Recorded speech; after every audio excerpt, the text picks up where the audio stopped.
ও ঠিক কিনা কাছে বলে গেলাম। এর কারণে হাদিস শরীফের মধ্যে আল্লাহর নবী রাহমাতুল লিল আলামিন বলেন, আদ-দুনিয়াউ সিজনুল মুমিনিন ওয়া জান্নাতুল লিল কাফিরিন। এই দুনিয়াটা হইল মুমিনদের জন্য একটা জেলখানা, এই দুনিয়াটা হইল মুমিনদের জন্য কারাগার, এই দুনিয়াটা হলো মুমিন মুসলমানের জন্য একটা নিদর্শন, একটা বন্ধন, যে বন্ধন ছাড়া একজন মানুষ খের বন্ধনও থাকলে যেভাবে যাইতে পারে না, মনে যা চায় তা করতে পারে না, তেমনি ভাবে মুমিন ব্যক্তি মুসলমান ব্যক্তিরা তারা হলো গিয়া আল্লাহর বন্ধনে আবদ্ধ হয়ে গেছে।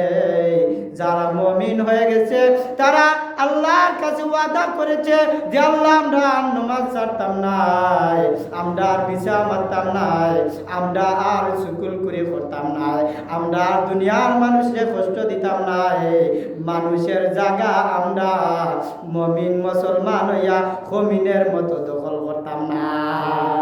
ঠিক কিনা সাপোজ দেখলাম। সত্যবাদিতা হইব মুমিন যারা হইব এরা সত্য কথা কইব, মুমিন যারা হইব মিথ্যারে আশ্রয় দিত নাই। চিন্তা করে নিছা বলে কেরাম, মুমিন মুসলমান যারা হইব তারা মিথ্যারে কোনো সময় আশ্রয় দিত নাই। যারা মুমিন হইব তারা সত্য কথা কইব, সত্য পথে চলব, মানুষের অন্যায়ভাবে আরেকজনের উপরে জুলুম করত নাই।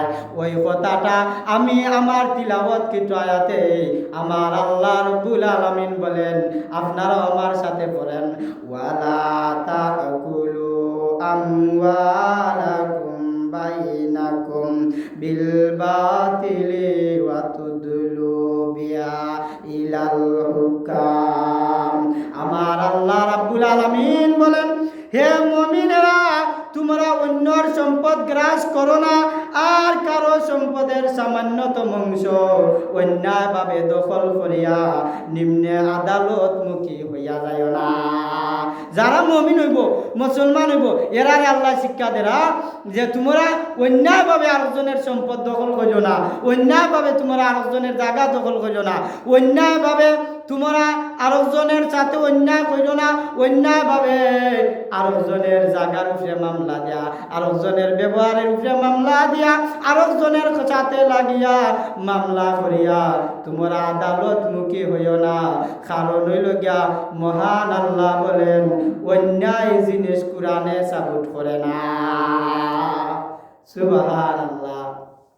কোরআন নাজিল কইরা আল্লাহ রাব্বুল আলামিন বলেন তোমরা কিতা করো, কোরআন দিয়ে শিক্ষা করো। কোরআন আমি নাজিল কইরা দিলাম, এই কোরআনে মিসামাত শিখায় না, এই কোরআনে মিসামাতকে নিষেধ করে। যেমন আল্লাহ রাব্বুল আলামিন অন্য আয়াতে বলেন, ওয়ালা তালবিসুল হাক্কা বিল বাতিলি ওয়া তাকতুমুল হাক্কা ওয়া আনতুম তা'লামুন। তোমরা সত্য ও মিথ্যা মিশ্রিত করো না, কারণ কোন সত্য গোপন করো না। পবিত্র কোরআনে সত্যবাদিতা শিখায়। মহান আল্লাহ কোরআনের মধ্যে বলেন, পবিত্র কোরআনে সত্যকে শিক্ষা দিয়েছে, মিথ্যাকে প্রশ্রয় দিতায় না, ও কথা কোরআনে কোয়া হয়েছে। কোরআন যারা মানি নিছে ওরা কোনোদিন মিথ্যা কথা বলতে পারে না, ওরা সত্য মিথ্যাকে কোনোদিন মিশ্রিত করতে পারে না। অর্থাৎ তোমরা কিতা করো, মিথ্যারে আর সত্যরে অন্যায় একত্রিত করিও না। মিশ্রিত মানে এখানো করা, মিথ্যাকে সত্যকে একত্রিত করো না, কারণ সত্যবাদিতা কোরআনে শিখায়, আমানতদারিতা কোরআনে শিখায়। যেমন ভাবে আমাদের নবী হযরত মুহাম্মদ মুস্তাফা সাল্লাল্লাহু আলাইহি ওয়াসাল্লাম আমানতদারিতা ছিলেন। এর জন্য কাফির কুফারেরা তারা 40 বছর পর্যন্ত নবীর আলামিন হইয়া ডাকছে, সত্যবাদী নবী হইয়া ডাকছে, ডাকছিনি না ডাকছে না? 40 বছর পর্যন্ত তারা আলামিন হইয়া ডাকছে, এর বাদেও ডাকা বন্ধ করে নাই। কিয়ামত পর্যন্ত নবী আলামিন আল্লাহ রাব্বুল আলামিন, আলামিন সাথে সাথে রহমাতুল লিল আলামিন, সাইয়্যিদুল মুরসালিন, সাইয়্যিদুল সাকালাইন, ইমামুল মুরসালিন। সুবহানাল্লাহ চিল্লায়া বলেন। এর জন্য আল্লাহ রাব্বুল আলামিন নবীরে দিয়া শিক্ষা দেয়া দিলাম, মানুষকে শিক্ষা দেওয়াইলা যে তোমরা দেখো সত্যবাদিতা হয়ে যাও, আলামিন হয়ে যাও, মিথ্যাকে আশ্রয় দিও না, আর সত্য মিথ্যার পার্থক্য করিয়া দুনিয়ায় চলো। সুবহানাল্লাহ। পরের আয়াতে আল্লাহ রাব্বুল আলামিন বলেন, আল্লাযীনা আমানু ওয়া তাতমাইন্নু কুলুবুহুম বিযিকরিল্লাহ। নিশ্চয় যখন আল্লাহকে স্মরণ করা হয় হৃদয়ে তখন শান্তি পায়, মনের মধ্যে শান্তি পায়, দিলের মধ্যে শান্তি পায়। সমাজের মধ্যে শান্তি আসেনি না, আসে না বলে যে সময় আল্লাহকে স্মরণ করা হয়, আল্লাহ রাব্বুল আলামিন বলেন আল্লাযীনা আমানু ওয়া তাতমাইন্নু কুলুবুহুম বিযিকরিল্লাহ। নিশ্চয় যখন আল্লাহকে স্মরণ করা হয় তখন হৃদয়ে শান্তি খুঁজে পায়, মনে শান্তি খুঁজে পায়। আল্লাহকে যদি কোনো বান্দায় খুঁজে জিকির করে, আল্লাহকে স্মরণ করে, আল্লাহকে ডাকে, আল্লাহ রাব্বুল আলামিন বলেন ওই বান্দার শান্তি ভিতরে দেওয়ানের মালিক আমি আল্লাহ। সুবহানাল্লাহ। সাহাবায়ে কেরাম, মুসল্লিয়ানে কেরাম, আমরা চাই মনের শান্তি, হৃদয়ের শান্তি, আমরা চাই সমাজের শান্তি, আমরা চাই সর্বস্তরের শান্তি, কিন্তু শান্তির মাধ্যমটা হলো আল্লাহ রাব্বুল আলামিন পরের আয়াতে বলেন তোমরা যে সমাজে শান্তি চাও, কি করলে তোমরা শান্তি পাবে? তোমরা যে মনের মধ্যে শান্তি চাও, কি করলে মনের শান্তি হবে? তোমরা যে দিলের ভিতরে শান্তি চাও, কি করলে তোমরা শান্তি পাবে? তোমরা যে পরিবারে শান্তি চাও, কি করলে শান্তি পাবে? এই কথাটা আল্লাহ রাব্বুল আলামিন কুরআনুল কারীমের মধ্যে শিক্ষা দিয়ে দিয়েছেন। আল্লাহ রাব্বুল আলামিন অন্য আয়াতে বলেন ইয়া আইয়ুহাল্লাযীনা আমানুস্তাঈনু বিস-সাবরি ওয়াস-সালাহ ইন্নাল্লাহা মা'আস-সাবিরিন। সুবহানাল্লাহ। আল্লাহ রাব্বুল আলামিন বলেন ইয়া আইয়ুহাল্লাযীনা আমানুস্তাঈনু বিস-সাবরি ওয়াস-সালাহ। হে মুমিনগণ, মুসলমানগণ, হে ঈমানদারগণ, তোমরা সাহায্য প্রার্থনা করো ধৈর্য ও সালাতের মাধ্যমে। নিশ্চয় ধৈর্য ধারণকারীকে আল্লাহ রাব্বুল আলামিন সাহায্য করেন। সুবহানাল্লাহ। যারা ধৈর্য ধারণ করে তাদেরকে আল্লাহ রাব্বুল আলামিন সাহায্য করেন। আর তোমরা যদি শান্তি খুঁজে পেতে চাও, তোমাদের পরিবারে শান্তি পেতে চাও, সমাজে শান্তি পেতে চাও, মনের মধ্যে শান্তি পাইতে চাও, তাহলে তোমরা ইন্নাল্লাহা মা'আস-সাবিরিন। আল্লাহ রাব্বুল আলামিন বলেন ইয়া আইয়ুহাল্লাযীনা আমানুস্তাঈনু বিস-সাবরি ওয়াস-সালাহ ইন্নাল্লাহা মা'আস-সাবিরিন। তোমরা নামাজ প্রতিষ্ঠাতা করো, নামাজ কায়েম করো, আর নামাজ পড়ো। নামাজ পড়লে দেখবা তোমাদের মনে শান্তি লাগবে, দিলে শান্তি লাগবে, দেখবা সমাজে শান্তি হবে, তোমার পরিবারে শান্তি হবে, তোমার ঘরে শান্তি হবে, বাহিরে শান্তি হবে, সব জায়গায় শান্তি। আর শান্তি তুমি নামাজ দিয়া কায়েম করো। সুবহানাল্লাহ। বলে তুমি যদি নামাজ পড়ো, সালাত কায়েম করো, যে তুমি কিতা করবা? শান্তি দিলেও পাইবা, মনেও পাইবা, মনের ভিতরেও শান্তি পাওয়া যাইব নি না যাইতো না। বলে তুমি যদি নামাজ আদায় করো, নামাজ পড়ো, তোমার ঘরের ভিতরে বরকত হইব, তোমার ঘরের ভিতরে শান্তি হবে, তোমার ঘরের ভিতরে অশান্তি শয়তান আইয়া ধোঁকা দিতে পারবে না। তুমি যদি নামাজ প্রতিষ্ঠাতা করো, অন্যায়ভাবে তুমি আরেকজনের সাথে লাগবে না, অন্যায় কাজ করবে না, অন্যায়ভাবে আরেকজনের জমি দখল করতে পারবে না, শান্তি বলি না হইতো না। আর যদি নামাজ কায়েম থাকে না, তে তোমার শান্তি আশা করা যায় না। যে ঘরের মধ্যে নামাজ নাই, যে বাড়ির মধ্যে নামাজ নাই, ই ঘর আর বাড়ির মধ্যে আল্লাহর রহমত থাকে না। যে ঘরের মধ্যে নামাজ পড়া হয় না, ই ঘরের মধ্যে শান্তি বলতেও থাকে না। নামাজ ছাড়া কোনো শান্তি নাই। যারা নমাজ পড়ব এরা অন্যায় কাম করতো নাই, যারা সবুর করব এদের ফল আল্লাহ রাব্বুল আলামিন সবুরের বিনিময়ে আল্লাহ তাআলা বলেন ইন্নাল্লাহা মা'আস সাবিরিন। যারা ধৈর্য ধারণ করব, সবুর করব, আমি আল্লাহ তাদেরকে সাহায্য সহযোগিতা করব। সুবহানাল্লাহ। আল্লাহ কইন যে আমি আল্লাহ তারারে সাহায্য করব, যারা সবুর করব আমি আল্লাহ তারারে সাহায্য করব। সুবহানাল্লাহ।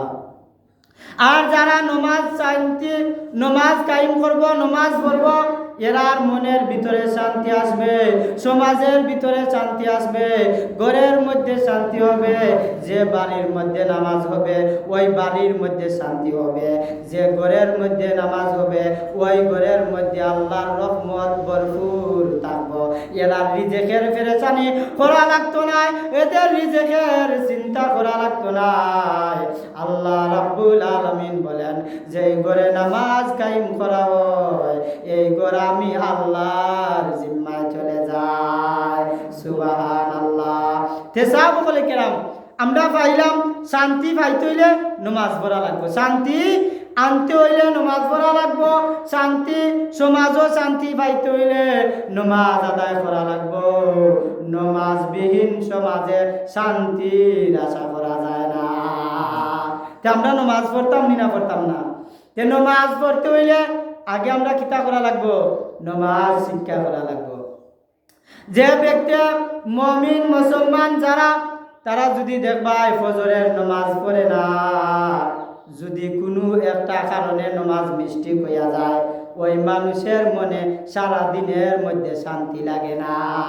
এই মানুষের ভিতরে সারা দিন ভরা খালি অশান্তি আর অশান্তি করে। যারা 5 ওয়াক্ত নামাজ পড়ে দেখবা এশার নামাজ না পড়িয়া তার আর ঘুমে ধরতো না, ও আমার ঘুম আর না বলে কেন আয় না নামাজ যে পড়ছি না এর কারণে অশান্তির কারণে দেখবা তারা নামাজ আদায় করিয়া এর বাদিকে ঘুমায়। এটা হইল মুমিনের পরিচয়। এই কথাটা আল্লাহ কুরআনে বইয়া দিয়েছেন। সুবহানাল্লাহ। এর কারণে আমরা নামাজ শিক্ষা করতাম আর নামাজ শিক্ষা করিয়া পড়তাম, নামাজ শিক্ষা করিয়া পড়তাম। তে আমরা পাইলাম, আমরা গত জুমায় আলোচনা করলাম যে নামাজ ফজরের নামাজ হইল গিয়া 4 রাকাত, 2 রাকাত সুন্নত, বাদের 2 রাকাত হইল গিয়া ফরজ। ও 4 রাকাত মোট হইল গিয়া ফজরের নামাজ। এই 4 রাকাত পড়তে বড় জোর 10 মিনিট সময় লাগে। আর ওই 10 মিনিট আমরা আরামের ঘুম ঘুমাইয়া হারাম নামাজ পড়িয়া পালাই। ঠিক কিনা চাবা গেলে কেরাম আমরা আরামের ঘুম ঘুমাই মাত্র 10 মিনিট, আর 4 রাকাত নামাজ পড়তে লাগে 10 মিনিট। ওই 10টা মিনিট আমরা আল্লাহর লাগি আর আমরার মনের শান্তির লাগি খরচ করতাম পারি না। এর মতো পুরা কপাল আর আসেনি দুনিয়া তো কাছে। সাহাবা বলে কেরাম ধারাবাহিক অনুযায়ী ফজরের নামাজ 4 রাকাত, এর বাদে ফজরের নামাজ বাদে হইল গিয়া জোহরের নামাজ, যেমন 5 ওয়াক্ত নামাজ জানি আমরা, তে ধারাবাহিক আলোচনা অনুযায়ী ফজরের বাদে হইল গিয়া জোহর, ফজরের বাদে হইল জোহরের নামাজ। তেউকা জোহরের নামাজ 4 রাকাত আছে, এটা আমরা জানা লাগবে না লাগতো না।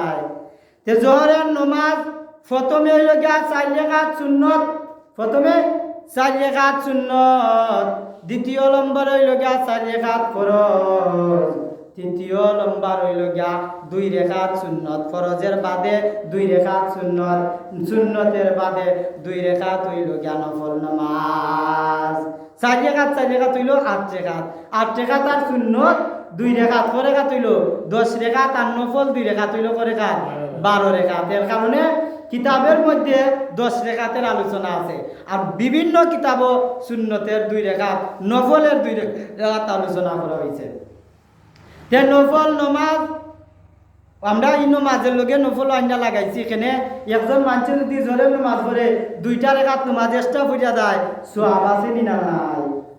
তে তুমি জানে জোহরের নামাজ আদা করলাই, পয়লা নম্বর 4 রাকাত নামাজ জোহরের আমরা আদায় করি, 2 নম্বরে হইল গিয়া ফরজ আমরা জোহরের আরো 4 রাকাত পড়ি, 4 4 8 রাকাত পড়ি। তৃতীয় নম্বর হইল গিয়া 2 রাকাত সুন্নত পড়ি, 8 রাকাত আর 2 রাকাত হইল 10 রাকাত। এর বাদে হইল গিয়া নফল আমরা আদায় করি আরো 2 রাকাত, এর বাদে হইল গিয়া নফল 2 রাকাত লাগাইয়া মোট হইল গিয়া 12 রাকাত। মুঠইল জহরের নমাজ নফল লাগাইয়া 12 রেখা লেতে জুম্মার নমাজ পড়ে খা আইনি না না লে জহরের নমাজ কইলাই জুম্মার নমাজ কইলাই না কেন জুম্মার নমাজও ওমেলা 12 রেখা পয়লা নম্বর আমরা পড়লাম সুন্নত 4 রেখা বাদে আমরা ফরজ পড়ব 2 রেখা সুবহানাল্লাহ জুম্মার এটা নির্দেশন কারণ হইল গিয়া জুম্মা হইল সাপ্তাহিক একটা ঈদ সুবহানাল্লাহ জুম্মা হইল গিয়া সাপ্তাহের একটা ঈদের নামাজ পড়ে খা 2 রেখাত ঈদের নামাজ পড়ে খা 2 রেখাত এর কারণে সপ্তাহ ঈদের নামাজ যদি বছরে 2 ঈদ হয় আর ঈদ যদি 2 রেখাত করে নামাজ হয় আর জুম্মার ঈদের নামাজ যদি 4 রেখাত হয়ে যায় মিল থাকে না বেড়া লাগে ঈদে বেড়া লাগে যায় না নি বলে ঈদের নামাজ পড়লাম আমরা 2 রেখাত আর ঈদও সাপ্তাহিক ঈদও পড়িলাই 4 রেখাত এর কারণে মহান আল্লাহ রাব্বুল আলামিন কইন আমি যেহেতু ই নামাজরে সাপ্তাহিক নামাজ কইলাম সাপ্তাহিক ঈদের দিন কইলাম তে কিতা করা লাগে সাপ্তাহিক যদি ঈদের দিন খাওয়া হইছে তে আমরা কিতা করতাম 2 রেখাত নামাজ ফরজ করতাম সুবহানাল্লাহ এর কারণে আল্লাহ রাব্বুল আলামিনে কিতা করছেন ঈদের নামাজ 2 রেখাত হিসাবে জুম্মার নামাজও সাপ্তাহিক ঈদের দিনের নামাজ 2 রেখাত পালন হয়েছে সুবহানাল্লাহ আমরা মূলত সাহাবায়ে কেরাম সমাজ আমরা কিতা করি দেখা যায় যে পয়লা 4 রেখাত পড়ি বাদে 2 রেখাত ফরজ পড়ি আর সালাম ফিরাইয়া শেষ হইতে না হইতে দৌড়িয়া বাড়াইয়া যায় কি নামাজ হইছে নি নামাজ হইল কি 12 রেখাত তে আমরা পড়লাম পয়লা 4 রেখাত বাদে পড়লাম 2 রেখাত ফইরা গেলাম নি হইছে নি নামাজ আরো 4 রেখাত রইছে আরো 6 রেখাত রইল তিহি গুণ কে পড়তো আচ্ছা তুমি যদি সময়ের কারণে জামেলার কারণে অতিরিক্ত নফল নামাজ পড়তে পারো না এতে কোনো বাধা নাই কিন্তু 8 রেখাত আর 10 রেখাত না পড়ার কারণে আল্লাহর কাছে তুমি জবাব দেওয়া লাগবে সুবহানাল্লাহ যে সাহাবায়ে কেরাম আমরা ফরজ আল্লাহর হুকুম আল্লাহ গছিলিছেন ওয়াটার আল্লাহ কিতা করছেন ওয়াটার গ্রহণ করছেন প্রধানমন্ত্রী কিতা করেন ওয়াটার দেন আকাম করেন এমপি মন্ত্রী যারা আছেন করেন না করেন না তে আল্লাহ রাব্বুল আলামিন হইলা গিয়া রব্বুল আলামিন আর নবীরে বানাইছেন রাহমাতুল লিল আলামিন সুবহানাল্লাহ মিল আছে নি না নাই আল্লাহর প্রত্যেকটা কাজে মিল আছে কোনো বেশ কম নাই বলে আল্লাহ হইলা রব্বুল আলামিন আল্লাহ কইতে আমার বন্ধুরে আমি বানাইমি রহমাতুল লিল আলামিন সুবহানাল্লাহ আমি আল্লাহ যদি রব্বুল আলামিন হইলাম তে আমার বন্ধু হইবা গিয়া রহমাতুল লিল আলামিন সুবহানাল্লাহ বলে রহমত হইলা কিলা লে রহমত হইলা গিয়া আল্লাহর নবী রহমাতুল লিল আলামিন তাই নাইলে এই দুনিয়া হইতো না তাই না হইলে কুল কায়নাত হইতো না তে যার রহমত আছে তার কারণে তো জিনিস হয় নি না হয় না যে রহমত লইয়া আয় তার কারণে তো রহমতের জিনিস আয় সুবহানাল্লাহ এর কারণে আল্লাহ রাব্বুল আলামিনে কিতা করলা ওয়াটার করলা আর রহমাতুল লিল আলামিনে রহমত দিয়া মালামাল করিয়া দিলা সুবহানাল্লাহ রহমাতুল লিল আলামিন দিয়া দিছেন নামাজের মধ্যেও আল্লাহ ফরজ করছেন ওয়াটার করছেন আর রহমাতুল লিল আলামিন কইছেন হে আমার নবী হে আমার বন্ধু তোমারও আমি নামাজ তনি বাদ দিতাম না আমি আল্লাহ নিলাম ফরজ বাকি সুন্নত গুলা আমি তোমারে দিলাইলাম সুবহানাল্লাহ যে ফরজ আদায় করব আমি আল্লাহর হুকুম আমি আল্লাহর